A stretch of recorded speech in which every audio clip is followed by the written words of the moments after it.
দর্শক, এবারে জানাবো এক নজরে দৈনিক পত্রিকার শিরোনামগুলো।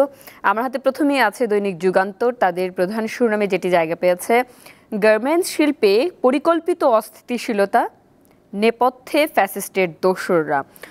একটি অনুসন্ধানী প্রতিবেদন আসলে যুগান্তর রেখেছে তাদের প্রধান শিরোনামে। এর পাশেই আরেকটি প্রতিবেদন দেখতে পাচ্ছি, ভারতের উদ্দেশ্যে মির্জা ফখরুল, বন্ধুত্ব চাইলে আগে তিস্তার পানি দিন। লাখো মানুষের কণ্ঠে জাগো বাহে তিস্তা বাঁচাই স্লোগান। যত তাড়াতাড়ি সম্ভব নির্বাচন দিয়ে জনগণের সরকারের হাতে ক্ষমতা দিন, এমনটি কিন্তু মির্জা ফখরুল বলেছেন, সেটিও তাদের প্রতিবেদনে রয়েছে। এর পাশেই রয়েছে ডিসি সম্মেলনের দ্বিতীয় দিন, সিন্ডিকেটের বিরুদ্ধে ব্যবস্থা নেওয়ার নির্দেশ। এরপরে আমার হাতে রয়েছে দৈনিক সমকাল। তাদের প্রধান শিরোনাম, খুশি করতে না পারলেই কপাল পোড়ে মিলারের। খাদ্য মন্ত্রণালয় ও অধিদপ্তরের ঘুষ বাণিজ্যের সিন্ডিকেট, এমন একটি শিরোনাম তারা রেখেছে। এর পাশেই দেখতে পাচ্ছি, বন্ধুত্ব করতে হলে ভারতকে তিস্তার পানি দিতে হবে। লালমনিরহাটে মির্জা ফখরুল যেটি বলেছেন আর কি, সেটিও তাদের শিরোনামে রয়েছে। এর পাশেই আরেকটি বিশেষ সাক্ষাৎকার তারা রেখেছে, শেখ হাসিনার নেতৃত্বে আওয়ামী লীগ মাথা তুলতে পারবে না। আব্দুল কাদের সিদ্দিকের একটি সাক্ষাৎকার তারা রেখেছে। এরপরে আমার হাতে রয়েছে দৈনিক প্রথম আলো। তো তাদের প্রধান শিরোনামে জায়গা করে নিয়েছে যেটি, তিস্তা বাঁচাতে উত্তরের 5 জেলায় অবস্থান। তিস্তা নদী রক্ষা আন্দোলন, জাগো বাহে তিস্তা বাঁচাই স্লোগানে গতকাল শুরু হয়েছে 48 ঘন্টার অবস্থান কর্মসূচি, আজও চলবে। এর পাশেই রয়েছে, অভ্যুত্থানের সমন্বয়কদের উদ্যোগে এবার নতুন ছাত্র সংগঠন হচ্ছে। এর পাশে আরেকটি শিরোনাম দেখতে পাচ্ছি, বিএনপি ও জামায়াতের ডাকে দোটানা ইসলামী দলগুলো। নির্বাচন ঘিরে রাজনীতি, বিএনপি চায় ইসলামপন্থী দলগুলোর সঙ্গে আসন সমঝোতা।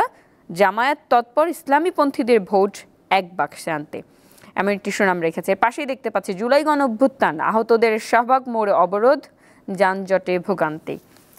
এরপরে আমার হাতে রয়েছে দৈনিক কালের কণ্ঠ।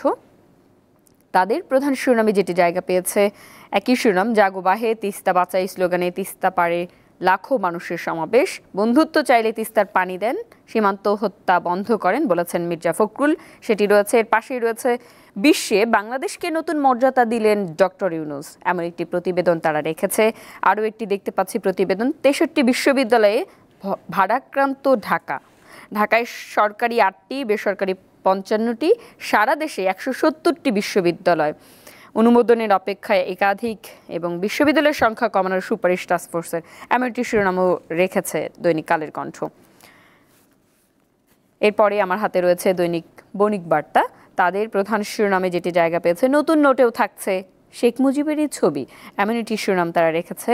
এর পাশেই দেখতে পাচ্ছি, জুলাই অভ্যুত্থানে ছাত্র শিবির শিরোনামে, ফেসবুকে দেজাভু শিরোনামে একটি শিরোনাম তারা রেখেছে। এরপরে আমার হাতে রয়েছে দৈনিক আমার দেশ।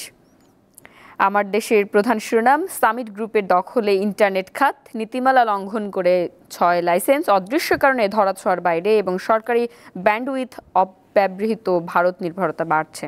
এর পাশেই দেখতে পাচ্ছি তিস্তা প্রকল্প নিয়ে, যে তিস্তা প্রকল্পে পাল্টে যাবে উত্তরের 2 কোটি মানুষের জীবনমান, পানির ন্যায্য হিস্সা চেয়ে তিস্তা পারে জনতার ঢল, এমন একটি শিরোনামও কিন্তু তারা রেখেছে। দর্শক, দেখে নিলাম আজকের দৈনিক পত্রিকার শিরোনামগুলো।